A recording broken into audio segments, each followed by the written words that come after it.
Oke. Saya lupa itu backgroundnya di mana ya backgroundnya ini. Saya kirim, Pak.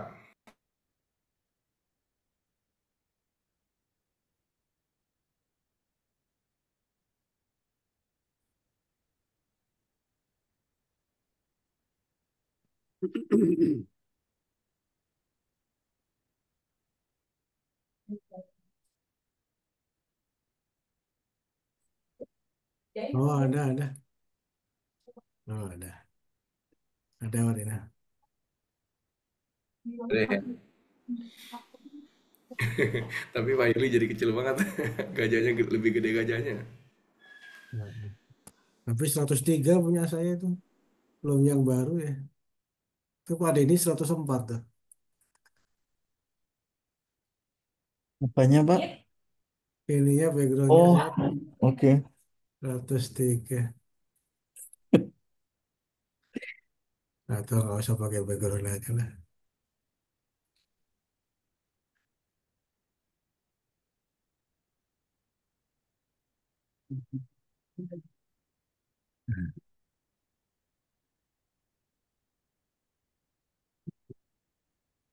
Dari Pak Ferdi.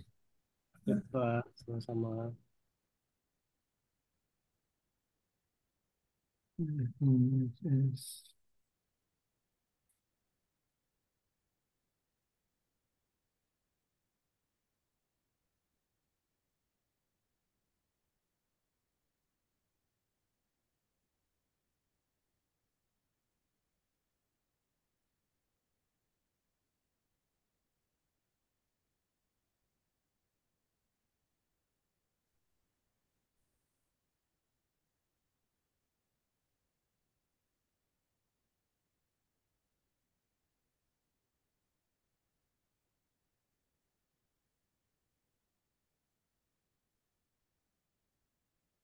Ya, jadi kecil ya.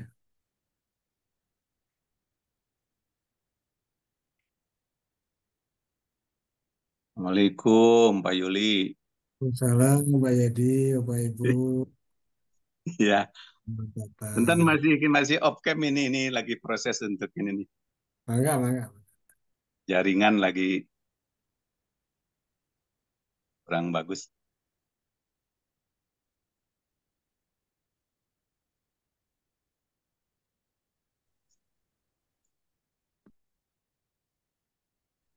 Sudah jam 10, dimulai saja Pak Yuli. Udah ya, silakan, Pak Novi. Baik, mohon izin memulai. Selamat pagi. Assalamualaikum warahmatullahi wabarakatuh. Hmm. Waalaikumsalam warahmatullahi wabarakatuh. Terima kasih atas kehadiran Bapak dan Ibu dosen pada acara sosialisasi call for proposal riset ITB dan pengabdian masyarakat ITB skema bottom up tahun 2025. Mohon izin membacakan susunan acara pagi ini. Pengantar dari Direktur DRPM, pemaparan dari Asisten Direktur Bidang Riset DRPM, pemaparan dari Asisten Direktur Bidang Pengabdian Masyarakat DRPM, tanya jawab, dan acara diakhiri dengan foto bersama. Selanjutnya, pengantar dari Direktur DRPM kepada Pak Yuli disilakan. Terima kasih, Bu Novi. Bismillah, Assalamualaikum warahmatullahi wabarakatuh. Waalaikumsalam. Waalaikumsalam. Waalaikumsalam warahmatullahi. Selamat pagi, Bapak Ibu sekalian, kolega, dosen ITB yang saya hormati. Pertama-tama tentu saja selamat tahun baru. Semoga di tahun ini kegiatan kita semua dapat berjalan dengan lancar.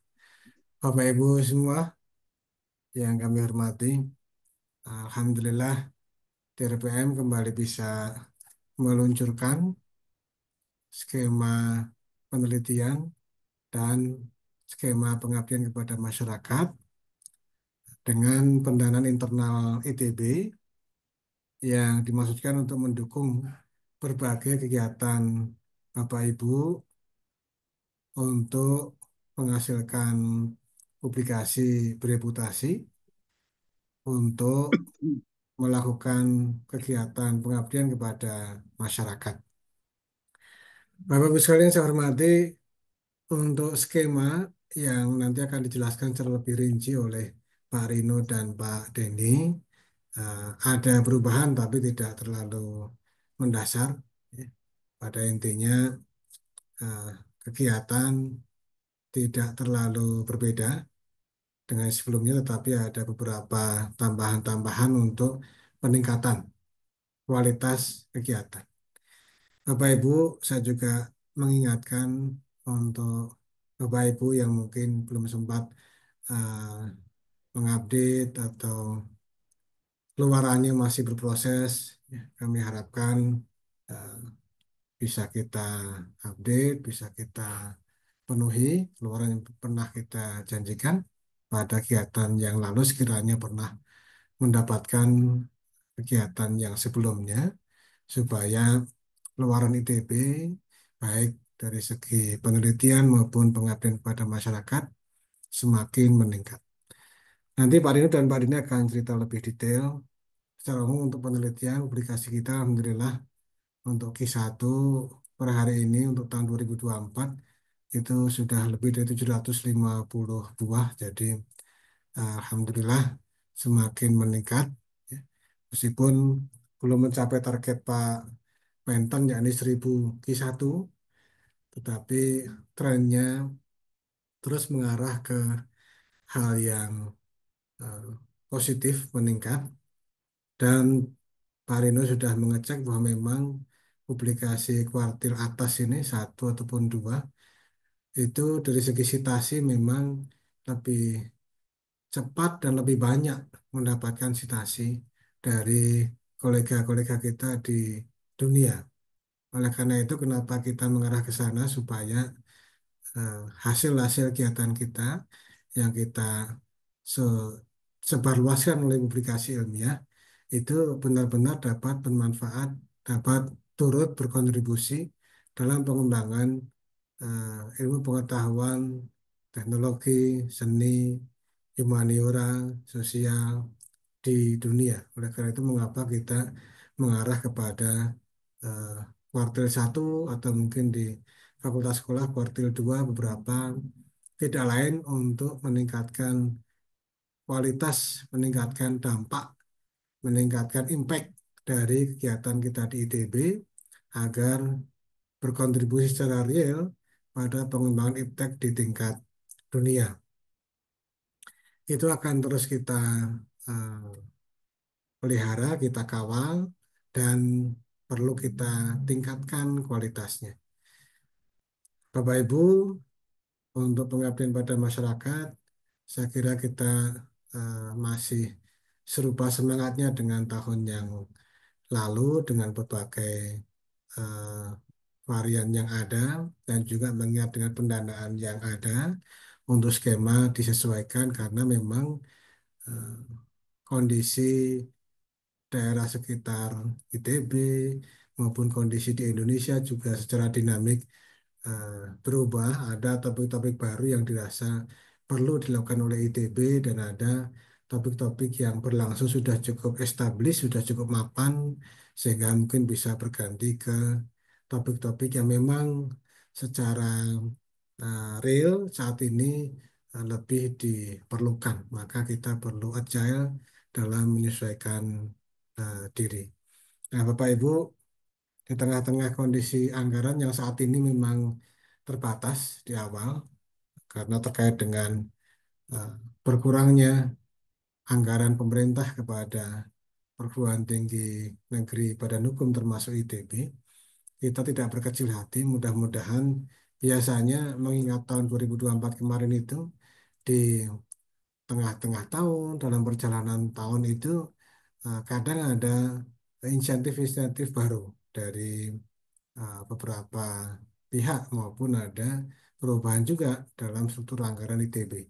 Nah, kita di awal memang kondisi anggarannya sedang terbatas, tapi mudah-mudahan ke depan ada eh, tambahan-tambahan baru, ada perubahan baik dari internal ITB, dari pemerintah maupun dari pihak sponsor yang mendukung kegiatan penelitian dan pengabdian kepada masyarakat. Kita masih memegang tagline-nya ITB, globally respected, and locally relevant. Demikian Bapak Ibu, semoga tetap bersemangat dalam mengajukan proposal. Mohon dapat disusun dengan baik sesuai dengan ketentuan, karena nanti para reviewer akan menilai proposal Bapak Ibu itu secara objektif berdasarkan rubrik yang memang sudah disiapkan. Oleh karena itu, kalau Bapak Ibu memenuhi dengan baik semua ketentuan yang ada dalam panduan penyusunan penyusunan proposal, diperhatikan hal apa yang akan mendapatkan poin yang baik, apa yang perlu dilengkapi, mohon dapat diperhatikan dengan seksama hal-hal tersebut, karena para reviewer itu akan menilai dengan teliti berdasarkan panduan yang sudah diterbitkan. Dan penilaian tentu saja tidak dilakukan oleh hanya satu orang. Untuk menjaga objektivitas, RPM tentu akan melibatkan lebih dari satu reviewer untuk masing-masing proposal.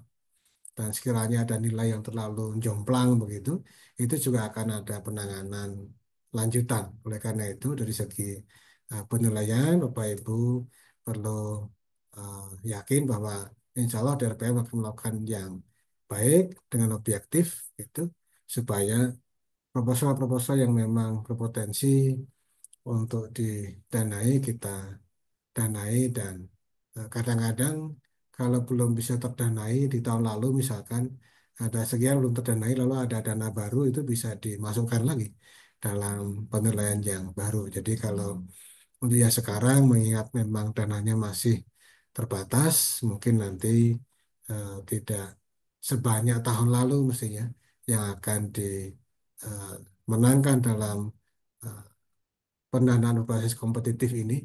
Tetapi mudah-mudahan kalau ke depan ada tambahan anggaran bisa kita lihat kembali.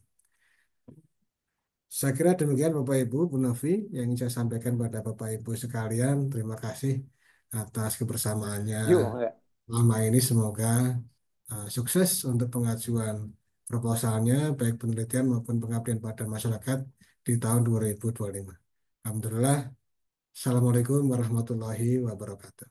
Waalaikumsalam. Waalaikumsalam warahmatullahi wabarakatuh.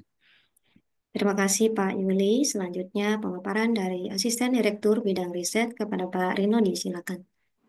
Ya, Bu Novi, pertama-tama mungkin saya ingin ngecek apakah signal saya baik, suara saya bisa terdengar. Sangat jelas Pak. Ya, karena tadi ada masalah di jaringan.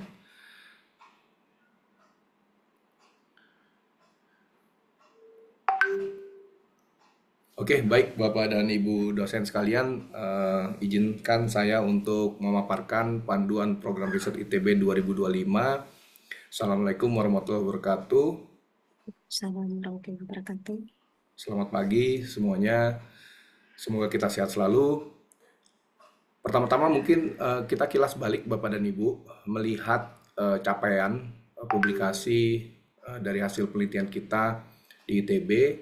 Alhamdulillah, seperti yang disampaikan Pak Yuli, bahwa publikasi terutama di jurnal bereputasi kategori Q1 yang kita targetkan sejak LPPM ya, sebelum DRPM, di programnya meningkat dari tahun ke tahun.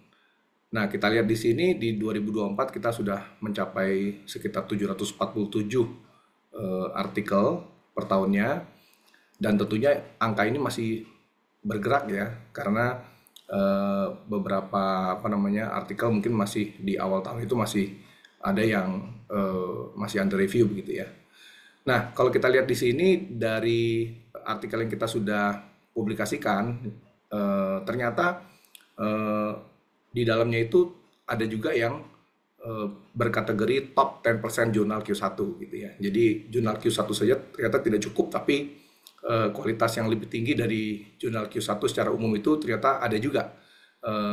Kita lihat di sini juga mengalami kenaikan dari 2003 hingga 2024, yang top 10% jurnal Q1 ya, 160 artikel ke 230 artikel, kalau dipresentasikan itu mungkin naik dari 26% ke 30% ya. Jadi ini adalah hal yang membanggakan bagi kita semua, bahwa kita mampu bersaing di publikasi internasional yang bereputasi.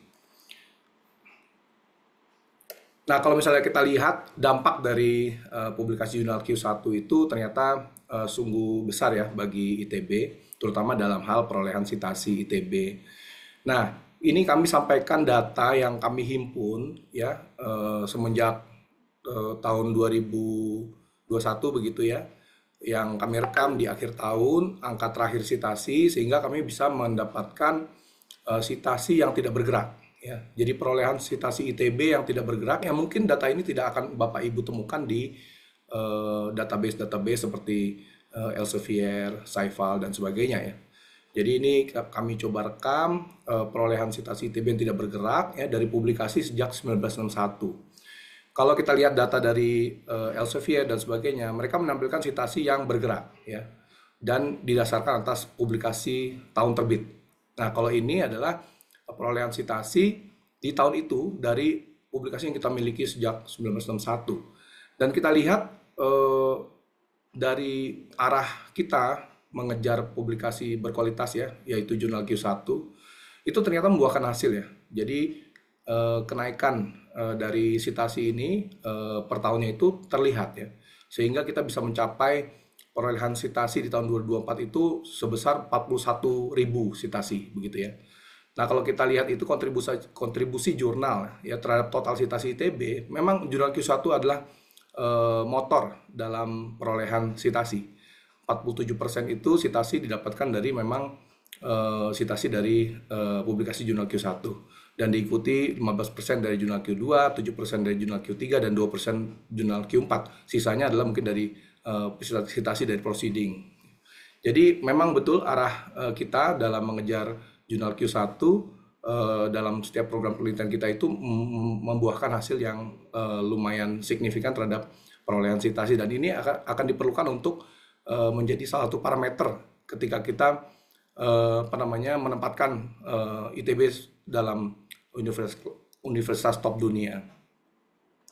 Nah, untuk program riset ITB sebelumnya, kalau misalnya saya boleh sampaikan dari 2021 hingga 2024, ketika masa itu masih LPPM ya, masih dipimpin oleh Pak Joko Sarwono, kita mempunyai beberapa skema riset ya, seperti riset unggulan ITB, riset kolaborasi universitas top dunia, riset peningkatan dosen muda ya, riset dosen magang untuk dosen muda juga, dan riset pengembangan unggulan ya.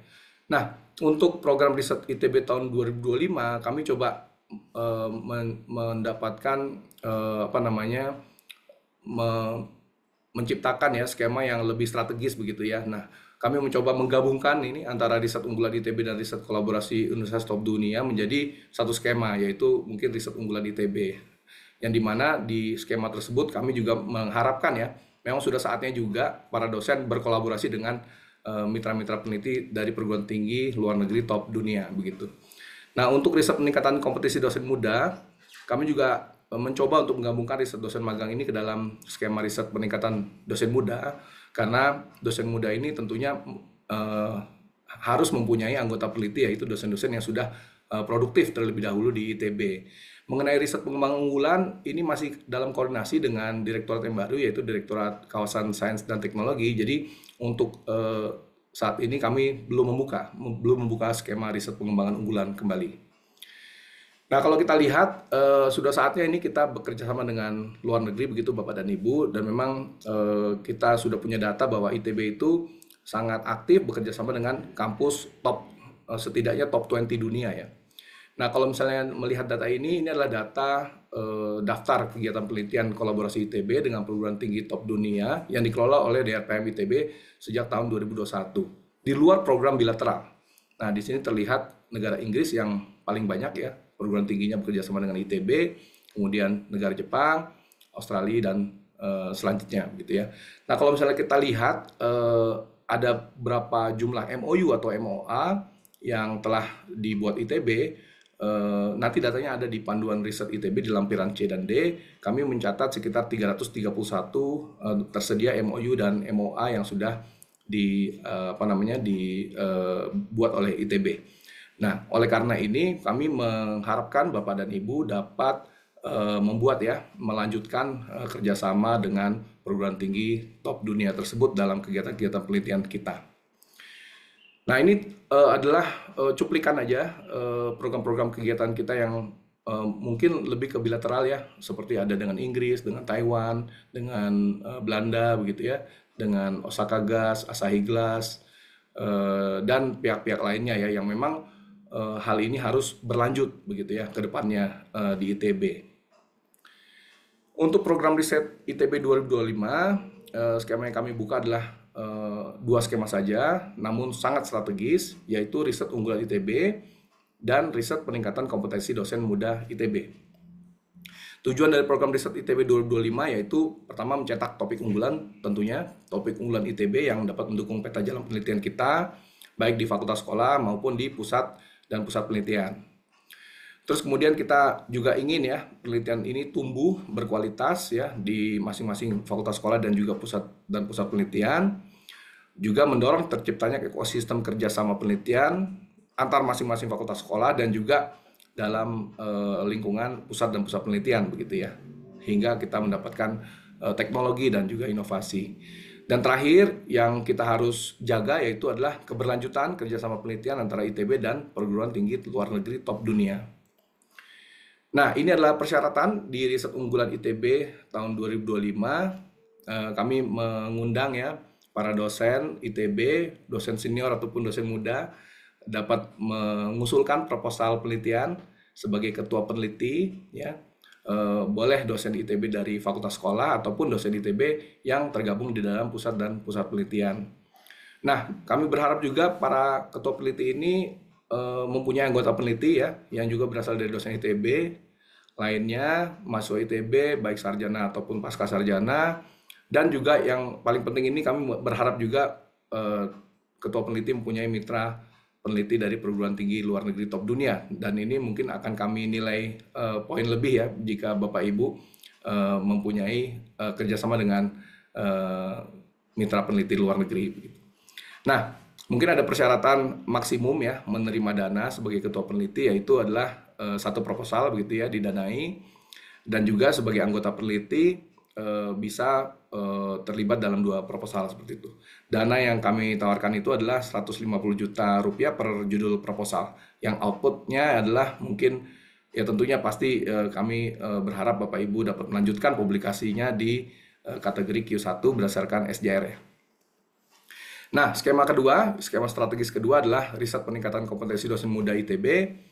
Nah, kami berharap sekali nih dosen muda ITB dapat mengusulkan proposalnya ya dalam skema ini, dosen muda ITB yang tergabung dalam fakultas sekolah ataupun dalam pusat dan pusat penelitian.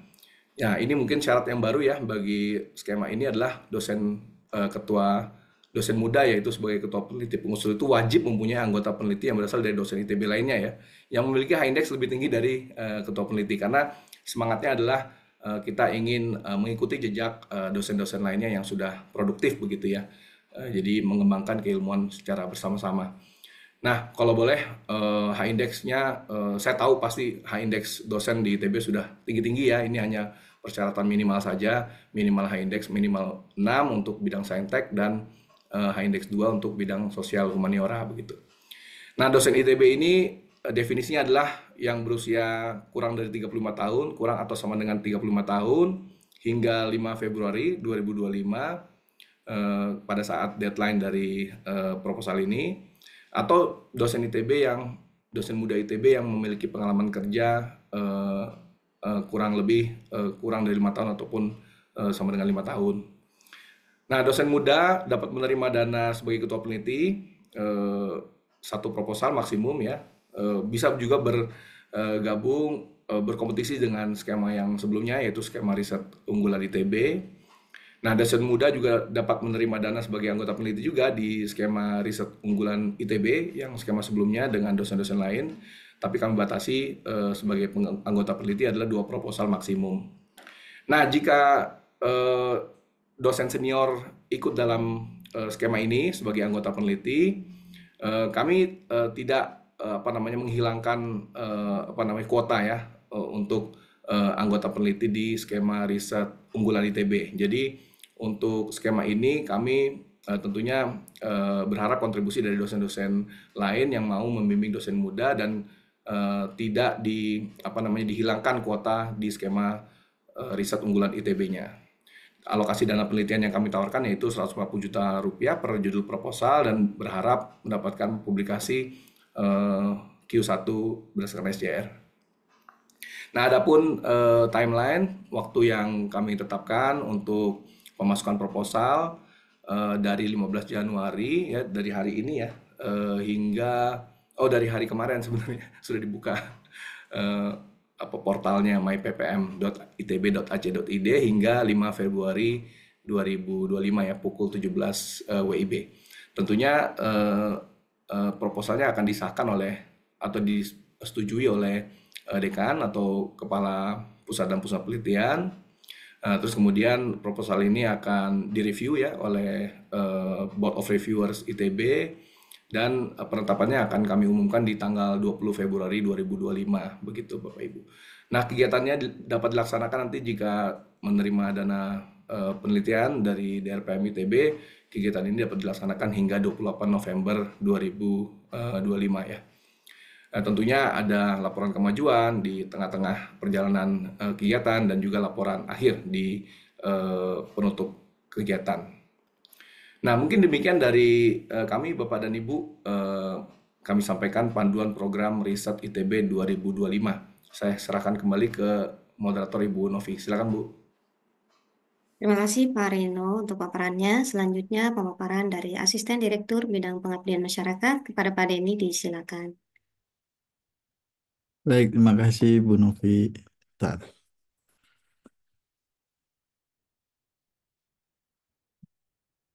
Baik, Assalamualaikum warahmatullahi wabarakatuh. Waalaikumsalam. Ibu sekalian, saya akan menyampaikan sosialisasi tentang panduan program pengabdian masyarakat skema bottom up. Seperti Bapak Ibu ketahui ada skema-skema lain nanti juga melalui skema pendanaan top down atau penugasan dengan program-program baru, tapi tidak kita sampaikan di sini. Kita khusus membahas tentang skema bottom up yang sifatnya kompetitif. Di sampul ini kita sampaikan juga sekali lagi aplikasi Desa-Nesa yang kami kembangkan di DRPM ini untuk memastikan persoalan di wilayah-wilayah Indonesia tersampaikan langsung dan sejatinya dari masyarakat langsung, yaitu kepala desa. Jadi kami mendorong terus untuk penggunaan atau mengambil masalah-masalah yang ada dan terlapor di aplikasi Desa-Nesa. Bila ada mitra atau kepala desa, pimpinan desa yang sekiranya belum melapor bisa didorong untuk melapor ke aplikasi Desa-Nesa. Begitu kurang lebih. Jadi latar belakangnya rasanya semua sudah cukup paham juga bahwa sekarang kita masuk ke 100 tahun berikutnya dari usia ITB. Jadi kita ingin menekankan budaya ilmiah unggul bahwa kegiatan baik penelitian dan juga pengabdian juga selalu eh, merujuk pada budaya ilmiah unggul, ya penerapan sains, teknologi, dan seni yang ilmiah begitu. Kemudian juga kita dilatar belakangi bahwa kegiatan pengabdian masyarakat di ITB itu bukan seperti bantuan sosial, tapi penerapan teknologi tepat guna, pengembangan masyarakat melalui keterlibatan yang terkoordinasi, terstruktur, dan berkelanjutan bersama pemerintah lokal, universitas lokal, serta industri lokal. Ini saya mau memperlihatkan beberapa video yang menurut DRPM ini cukup mewakili sebagai sebuah kegiatan pengabdian yang unggul begitu. Ini penyediaan pompa hidram di NTT pada tahun 2023. Kemudian ada juga kegiatan penyediaan teknologi boiler ya untuk rotan di wilayah Lingkar 4 di Sumatera Barat. Ini nilainya juga 100 juta, tapi bisa menghasilkan alat yang sekarang sudah dimanfaatkan oleh masyarakat setempat, termasuk dengan industri. Kemudian ini juga masih dengan nilai yang sama, 100 juta, terus menghasilkan alat yang betul-betul bermanfaat bagi masyarakat petani rotan ya di Sumber Kudus, menggunakan Pico Hydro. Kemudian selanjutnya juga ada karya dari Pak Bismo yang sudah diserah terimakan, diimplementasi untuk wilayah Trans Mentawai yang membutuhkan apa namanya kendaraan untuk multi terrain gitu yang tantangan permukaan lahanan juga eh, sangat kompleks begitu.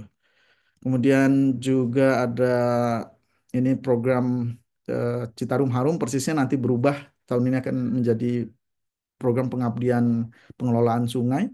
Ini juga dengan angka 50 juta ya, eh, pelaksana berhasil membuat alat berupa perahu serbaguna dengan untuk membersihkan sampah dan eceng gondok begitu. Nah, jadi ilustrasi yang kami sampaikan ini termasuk ini juga ada 2 kegiatan yang 3 desa di eh, Papua Barat Daya yang kalau kita baca posternya ini oleh Pak Widodo dan tim ini bahkan berhasil mensinergikan dana desa begitu. Dana desa yang tidak secara in cash tapi in kind membeli berbagai dukungan peralatan dan sumber daya seperti solar dan lain sebagainya dengan nilai yang tidak jauh beda dengan angka yang di apa namanya keluarkan oleh ITB untuk pengabdian masyarakat. Jadi ini di 150 juta. Jadi di 3 desa masing-masing bisa mendapatkan 150 juta kali 3 dana desa. Jadi hal-hal seperti ini yang juga kita dorong ya supaya Bapak Ibu juga memungkinkan untuk mensinergikan dana desa bersama kepala desa. Ini juga dengan tim-tim dari FTSL dan FTTM ya, pengaboran di 7 titik di NTT. Kita juga eh, melihat hasilnya sangat positif, juga mendorong penggunaan atau sinergi dana desa. Nah, contoh-contoh seperti ini dimungkinkan karena adanya aplikasi Desa Nesa juga yang menjamin bahwa kepala desa itu percaya kontribusi ITB didukung juga oleh Kemendes gitu. Jadi eh, semoga ini jadi implementasi yang menerus gitu bagi pelaksanaan pengabdian masyarakat yang dikelola oleh ITB begitu. Nah, jadi itu kurang lebih apa yang kami harapkan menjadi perhatian kita dalam melaksanakan program pengabdian masyarakat. Bapak Ibu juga bisa lihat di website Pengabdian Masyarakat ITB secara langsung bahwa kita ditugaskan oleh Renstra ITB mendorong jumlah pengabdian masyarakat di wilayah 3T yang mendapatkan afirmasi. Jadi kalau kita lihat di grafik sudut kanan atas ini dari awalnya hanya 20 di tahun 2020 kita sudah bisa mendorong 84 titik pelaksanaan di wilayah 3T atau perbatasan Republik Indonesia. Namun demikian kalau kita lihat di sebelah kanan sebaran pengabdian masyarakat ITB yang jumlahnya kita data sebanyak 2.000 ini sejalan dengan prioritas pengembangan kabupaten prioritas ya di wilayah Indonesia Timur juga ternyata kegiatan kita masih tergolong minim, jadi kita mendorong juga sebaran kegiatan ke wilayah Indonesia Timur begitu. Nah, sasarannya mungkin Bapak Ibu juga sudah paham ada 5 lingkar, lingkar 1, 2, 3, 4, dan 5, di mana lingkar 4 dan 5 menjadi sasaran ya prioritas bagi pelaksanaan pengabdian masyarakat ITB dan khususnya di wilayah Indonesia Timur juga. Kemudian terwujudnya kemitraan dengan berbagai pihak dan meningkatnya budaya kepedulian. Kemudian ruang lingkupnya seperti kita pahami, kita perlu menerapkan sains, teknologi tepat guna, penciptaan karya, dan iptek sains yang relevan untuk dimanfaatkan oleh masyarakat. Dan ruang lingkupnya juga bisa dalam bentuk peningkatan pengetahuan atau kapasitas masyarakat, dan kemudian juga kegiatan kepedulian sosial pendampingan masyarakat melalui konsultasi atau penjaminan mutu, perintisan peningkatan produktivitas kelompok usaha oleh masyarakat. Nah, prioritasnya itu kita fokus pada pemberdayaan wilayah, biasanya yang paling utama di nomor satu, kemudian ada mitigasi, adaptasi atau penanggulangan bencana, dan juga industri kreatif dan pariwisata. Nah, ini ada yang kita highlight bahwa pengusul yang merespon permintaan bantuan melalui aplikasi Desa Nesa akan mendapat prioritas dalam seleksi penilaian proposal. Caranya dengan menyertakan screenshot komunikasi atau interaksi dari aplikasi Desa Nesa. Nah, ini sekilas lagi kami jelaskan lagi bahwa aplikasi Desa Nesa sudah up di 2 platform, dan Bapak Ibu bisa segera mendaftarkan, dan juga mendorong mungkin kalau sudah ada desa yang akan disasar agar kepala desanya mendaftarkan masalahnya, karena Bapak Ibu bisa bahkan bisa mencari problem yang ada di sana. Misalnya mau ingin ke Raja Empat begitu, bisa dicari titik-titik atau desa-desa yang membutuhkan teknologi yang bisa difasilitasi oleh Bapak Ibu. Tampilannya sedemikian rupa, bisa bahkan ada otomatis yang relevan dengan keilmuan kita bisa sampai ke inbox di kalau Bapak Ibu sudah daftar ya. Seperti di sebelah kanan, Pak dosen ini masalah desa kami. Jadi kalau relevan dengan isu, misalnya saya ahli sampah, nanti ada isu yang dilaporkan tentang sampah bisa relevan sampai kepada dosen sebagai pakar. Ini contoh tampilan sebelah kanan. Bahkan kita bisa lihat mana yang sudah diselesaikan masalahnya, jadi kita bisa lihat mana yang belum diselesaikan masalahnya. Nah, ini alur registrasi bagi kepala desa, jadi Bapak Ibu dengan mudah bisa mendorong kepala desa yang desanya akan Bapak Ibu sasar dengan menyampaikan, mendaftarkan secara sederhana, hanya dengan memfoto 1 lembar yang tertera nama kepala desa di SK-nya, cukup. Kemudian kita verifikasi dan di-approve. Begitu juga alur registrasi dosen atau pakar ITB, hanya perlu mendaftarkan, dalam hitungan beberapa saat kita bisa approve gitu. Nah, pendanaannya masih sama dengan tahun-tahun sebelumnya, ada Lingkar 1 sekitar Bandung atau ITB senilai 50 juta, Lingkar 2 juga masih di Jawa Barat 50 juta, ada bisa 100 juta sebetulnya dengan pertimbangan uh, diskresi kalau apa namanya tuntutan untuk kesiap sediaan teknologinya memerlukan pendanaan yang lebih.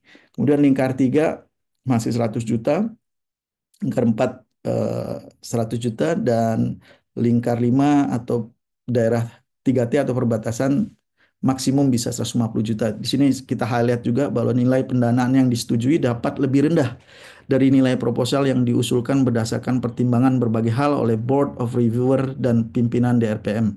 Jadi kalau Bapak Ibu mengusulkan misalnya di daerah 3T 150, karena sebetulnya itu maksimum, dengan pertimbangan khusus kita bisa turunkan karena pertimbangan penyesuaian dan lain sebagainya. Seperti Pak Yuli tadi sampaikan juga bahwa anggaran ada pengurangan dari pemerintah sehingga cukup signifikan mempengaruhi jumlah atau keketatannya nanti. Kemudian ketentuan persentase masing-masing jenis belanja masih sama dengan tahun-tahun sebelumnya. Belanja pegawai maksimum 30%, belanja barang sesuai kebutuhan, jasa sesuai kebutuhan, dan belanja modal sesuai kebutuhan.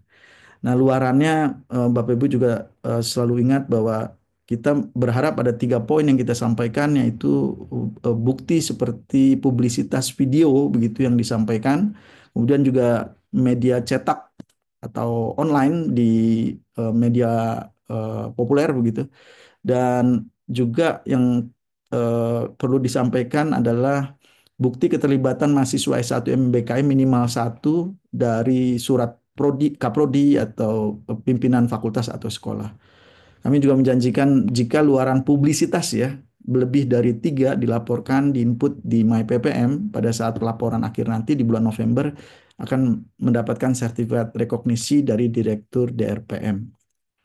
Nah, jenis-jenis luarannya itu seperti kita ketahui dari panduan sebelumnya juga bisa produk teknologi tepat guna, karya iptek sains, kemudian juga bisa penerapan karya tulis, pelatihan, pendampingan, kampanye, dan kegiatan mitigasi dan lain sebagainya. Nah, ini salah satu yang kita dorong ya, kami punya kerjasama sudah 4 tahun dengan Media Indonesia. Setiap hari Selasa kami terbit 1 halaman penuh untuk ITB dalam rubrik Reka Cipta ITB. Jadi kami mendorong Bapak Ibu bisa aktif melaporkan mem- apa melaporkan publisitas kegiatannya melalui kolom atau rubrik Reka Cipta ITB ini. Prosesnya juga cepat dan reviewnya tidak seperti kebanyakan di media lain karena ini sudah kerjasama. Ini contoh-contohnya. Walaupun kebanyakan lebih memilih penggunaan media lainnya begitu ya untuk publisitas, tapi kami mendorong dengan media Indonesia karena 1 halaman penuh dan artinya Bapak Ibu bisa banyak menyampaikan hal-hal dan pemikiran dan hasil yang telah dilaksanakan gitu. Terkait dampak, tentunya sama dengan tahun-tahun sebelumnya meningkatkan kualitas hidup dan apresiasi masyarakat em, terhadap dunia perguruan tinggi, terutama ITB, dan menjalin hubungan harmonis antara dunia perguruan tinggi dan masyarakat. Kemudian strateginya Bapak Ibu bisa responsif terhadap kebutuhan masyarakat, salah satunya dengan melihat problem-problem yang dilaporkan langsung di aplikasi Desa Nesa, kemudian bekerja sama secara aktif dengan industri, organisasi masyarakat, atau perguruan tinggi lokal lain yang ada di lokasi yang kita sasar gitu. Dan berharap hasilnya juga dapat merintis usaha mandiri berdasarkan prinsip knowledge based economy. Dan kemudian sejalan dengan kebijakan MBKM tadi, ini menjadi satu kewajiban untuk terdaftar ya, bukan hanya melibatkan mahasiswa kemudian ditugaskan sesuatu, tapi ada bukti eh, surat menyurat dari prodi atau pimpinan fakultas atau sekolah. Dan satu yang penting juga, kita menyaksikan beberapa problem ya selama kegiatan pengabdian masyarakat. Kami mendorong setiap pelaksana, yaitu ketua, anggota, dan mahasiswa pada kegiatan pengabdian masyarakat untuk menggunakan asuransi perjalanan secara mandiri dalam mengemban tugas pengabdian di berbagai daerah. Nah, ini kita menyaksikan juga setidaknya selama hampir 5 tahun ini, pada saat pelaporan akhir di bulan November, ternyata tidak semua pelaksana bisa mengikuti aturan dan tertib terhadap apa yang sudah kita gariskan begitu. Jadi ada yang bahkan tidak submit laporan begitu atau bahkan terlambat. Nah, kami memberikan penilaian khusus atau evaluasi khusus dan memberikan sanksi agar capaian ataupun ketertiban administrasi semua berjalan dengan baik. Jadi kalau tidak submit atau terlambat, kita akan memberikan indikasi hitam dan ada sanksi untuk tidak dapat ikut pada tahun sebelumnya gitu. Kemudian ada warna merah, submit tapi tidak lengkap laporannya, termasuk tidak melaporkan mahasiswa MBKM, tidak di submit publisitas atau video begitu, dan kuning jika satu luaran tidak disambut laporkan, dan hijau kalau Bapak Ibu semua lengkap, tepat waktu, dan lengkap melaporkan semuanya. Jadi sekali lagi mohon diperhatikan karena bahkan ada yang mengisi apa namanya text box yang harusnya diisi dengan laporan atau keterangan mahasiswa MBKM hanya ditulis abjad saja begitu. Itu agak tricky juga. Jadi semoga tidak terulang lagi seperti eh, tidak mengisi apapun, hanya mengisi angka asal begitu. Nah, ini kami mencoba menertibkan hal seperti ini. Nah, ini waktu pelaksanaan seperti disampaikan Pak Rino tadi, kita buka sejak hari ini dan eh, sampai 5 Februari dengan jadwal kalau tidak salah 9 bulan ya Bu Novi ya. Dan nanti kita siapkan di akhir untuk persiapan poster dan pamerannya. Catatan batas waktu penyelesaian administrasi keuangan merujuk pada tanggal akhir kegiatan yaitu 28 November. Itu dapat lebih cepat merujuk pada edaran tutup buku akhir tahun administrasi keuangan yang berlaku di lingkungan ITB dan yang akan diterbitkan oleh Direktorat Keuangan ITB.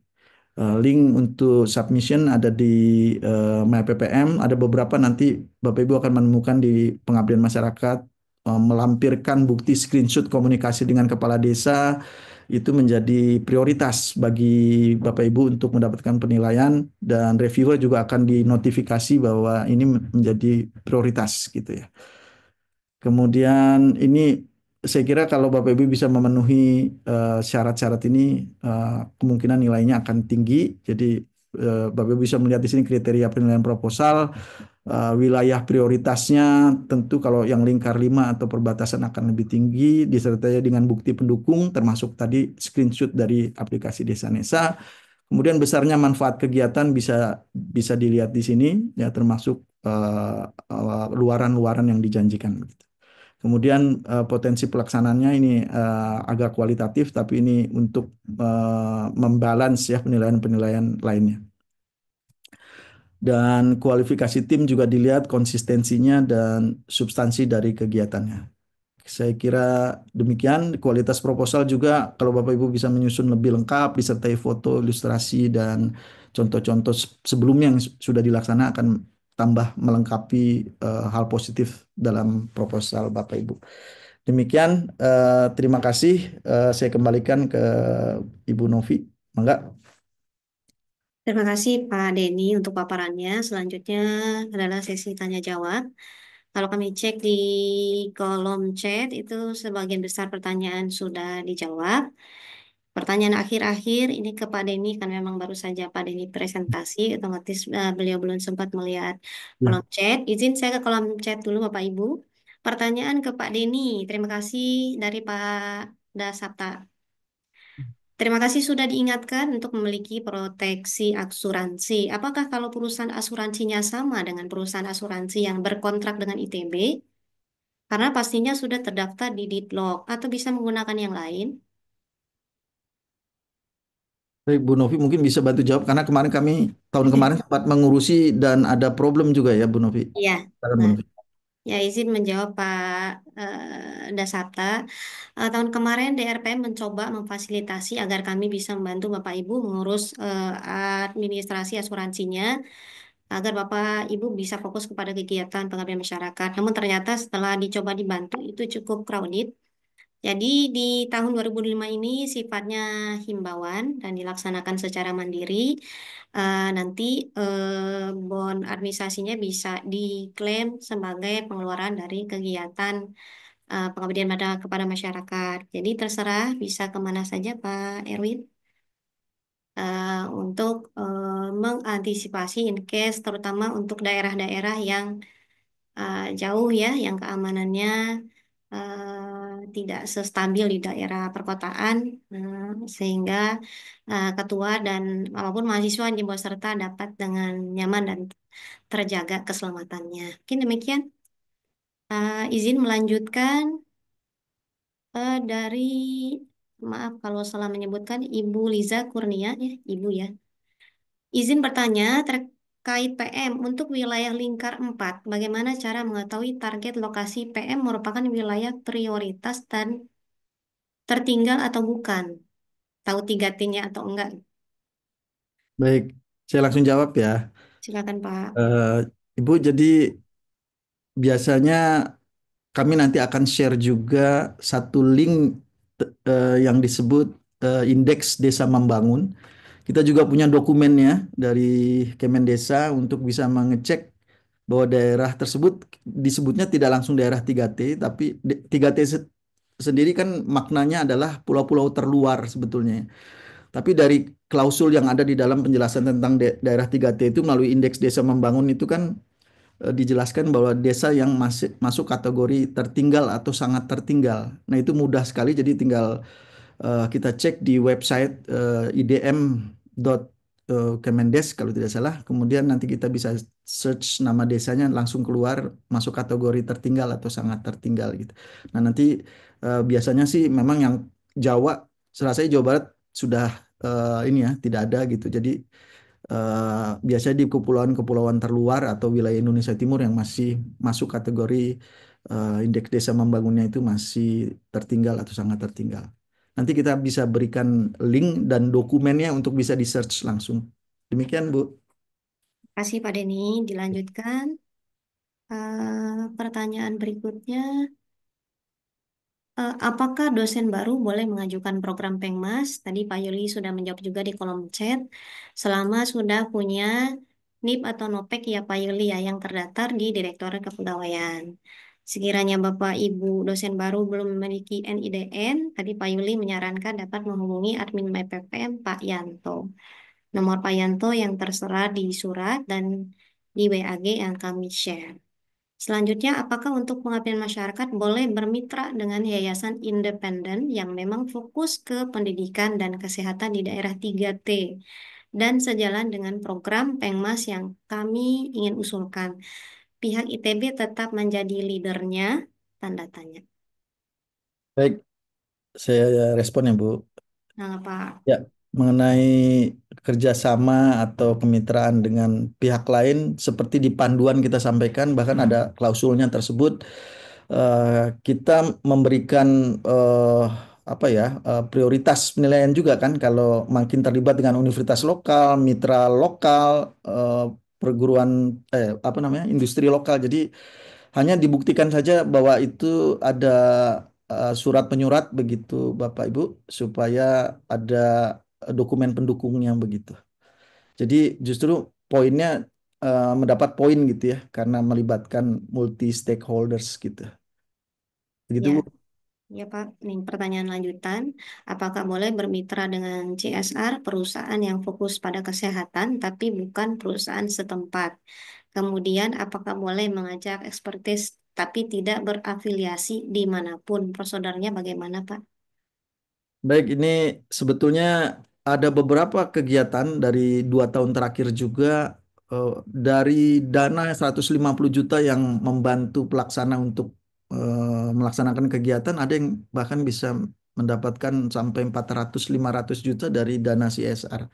Dan kebetulan perusahaan tersebut juga eh, inginnya prosesnya cepat, jadi langsung berhubungan dengan eh, pelaksana. Jadi eh, prinsipnya DRPM waktu itu memutuskan selama memberikan manfaat dan apa namanya hasilnya bisa secara konkret dipertanggungjawabkan, eh, dipersilakan saja. Jadi kalau mau lewat ITB tentu dimungkinkan. eh, Pengalaman 2 tahun kemarin ada beberapa yang mendapatkan CSR langsung untuk pengabdian masyarakat dari perusahaan Cina dan perusahaan lokal pertambangan begitu. Jadi bisa langsung juga ke pelaksana. Jadi tergantung kebijaksanaan perusahaan tersebut ya. Kalau CSR mau dibuat langsung juga tentunya dipersilakan.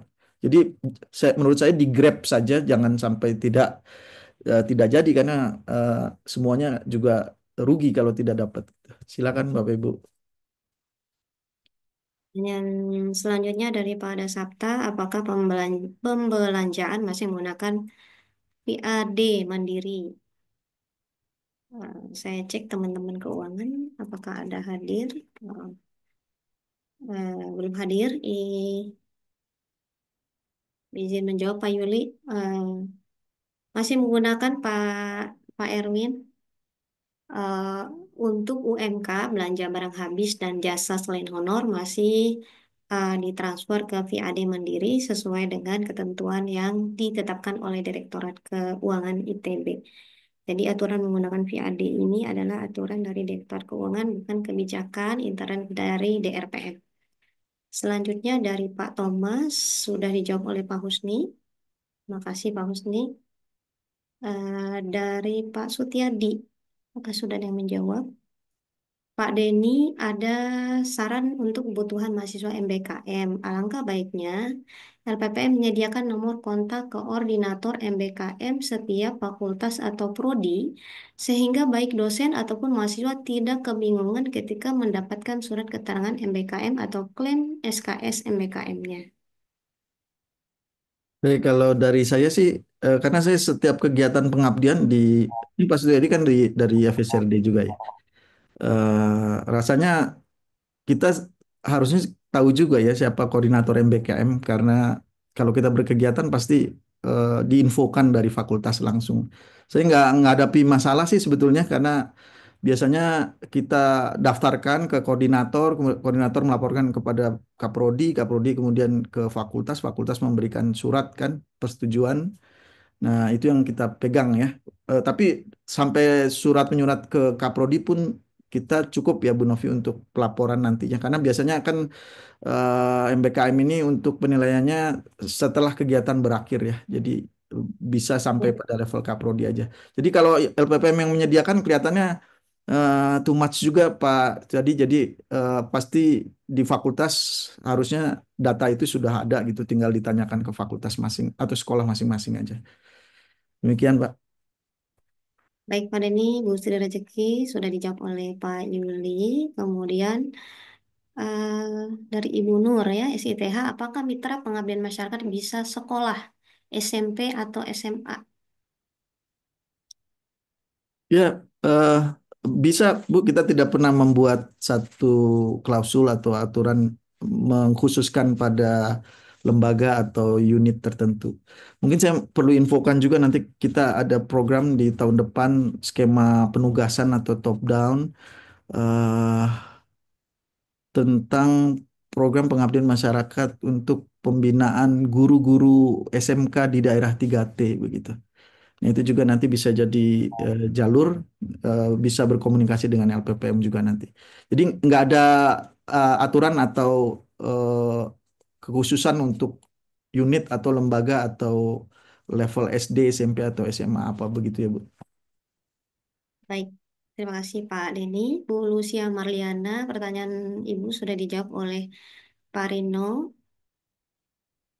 Eh, Tampaknya pertanyaan via chat sudah dijawab semua. Jika ada yang terlewat, Bapak Ibu silakan menyampaikan langsung eh, pada pertemuan ini. Silakan Bapak Ibu dapat menyampaikan langsung pertanyaannya jika masih ada yang ingin ditanyakan.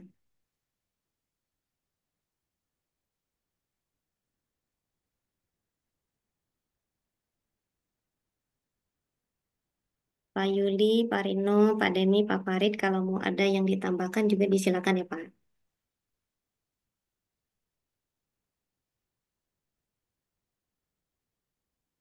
Saya nambahin ini aja tadi menegaskan kembali karena ini faktanya cukup apa yang Pak Yuli sampaikan tadi di awal bahwa ada pengurangan itu cukup signifikan ya.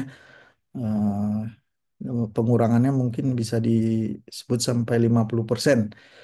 Jadi mungkin keketatannya nanti akan tinggi sekali, jumlahnya juga nanti akan berkurang dari jumlah penerima pengabdian khususnya ya. Eh, itu kira-kira Bu Novi. Jadi saya khawatir kenapa nanti bingung jumlahnya lebih sedikit dari tahun-tahun sebelumnya karena memang apa alokasinya berkurang hingga 50% begitu. Demikian Bapak Ibu. Kasih Pak Denny tambahannya. Pak Yuli ada tambahan Pak? Secara umum sudah cukup, Bu Novi. Terima kasih tadi penjelasannya Pak Denny, Pak Rino. Nanti terkait dengan sistem, tadi sudah disebut Bu Novi, Bapak Ibu bisa kontak ke sistem informasi DRPM. Ah, linknya udah ada ya Bu Novi. Ya, Pak. Email atau WA atau apa Ya, terkait dengan itu. Ya. Kalau riset juga sama Bapak Ibu, jadi terawih anggaran dari negara ke ITB turun sehingga berdampak ke unit-unit juga. Jadi kurang lebih memang ada penurunan. Eh, Berharap nanti biasanya sih di tengah-tengah ada tambahan dan lain sebagainya. Tapi untuk yang sekarang memang kondisinya masih terbatas. Tapi tetap kami harapkan Bapak Ibu tetap semangat untuk menyiapkan proposal yang terbaik. Terima kasih Bu Novi. masih Pak Yuli. Ini ada pertanyaan Pak Rino dari Ibu Dian. Eh, untuk program riset ITB, apakah juga semakin ketat? Tadi udah dijawab Bu, sama Udah ya? Oh, udah. Sayangnya kelewat. Baik, berarti sudah selesai semua.